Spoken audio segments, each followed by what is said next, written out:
ова е некако наш остварување на аманетот кој што беше оставен од претходната генерација зборци.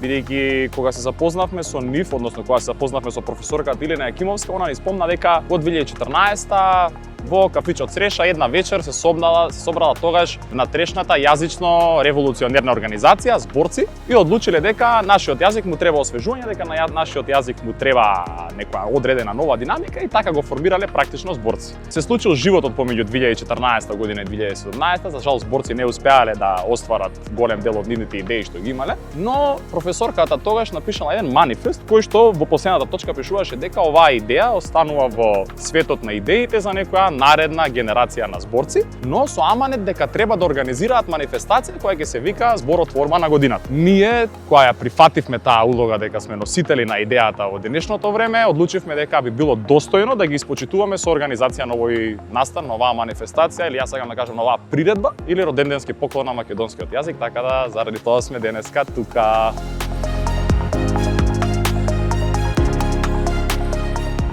Нас ни е многу забавно тоа што може да комуницираме со некои нови термини, заради тоа што сметаме дека секој еден нов термин, еден нов збор отвара нови мисловни патеки. Тие мисловни патеки, доколку зборот е добар и е вистинит за времето во кое што живееме, може да понуди развој, напредок и многу позитивни работи, додека од друга страна пак е невистинит или е негативен, може да донесе позиција на регрес. Така да мислам дека оние работи што ги чувствуваме, но не знаеме како да ги представиме во јавноста, тука некаде се наоѓаат елементите на зборообразувањето кои што ни се потребни ние да се искажеме. Младите често се чувствуваат дека јазикот е нешто на кое што они лично не можат до толку да придонесат. Сметам дека клучното нешто е да го направиме тој процес позабавен. Младите сакаат или имаат тенденција да бидат привлечени кон забавни работи, па така мислам дека и зборообразувањето како процес ја нуди баш таа шанса. Односно, се влегува во процес каде што ние пробуваме на еден нов и креативен начин да видиме кои се зборовите и символите кои што ни фалат во секојдневието и после тоа со одредена доза и на мислење, на пробување се најдат соодветните термини, да направиме кованици со кои ќе си го објасниме просторот и реалноста околу нас.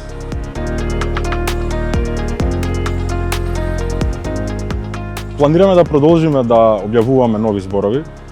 Планираме исто така да се посветиме малку повеќе на децата, бидејќи сметаме дека децата се едни од најкреативните единки во нашето општество, па така доколку таа креативност се насочи токму во креирање на нови зборови, мислиме дека може да излезат прилично интересни производи. Ние веќе имавме еден таков настан кој што помина прилично успешно. Се надеваме наскоро дека ќе организираме уште еден и се разбира ќе пробуваме да најдеме и нови соборци во оваа битка и луѓе кои што веруваат во исто како нас.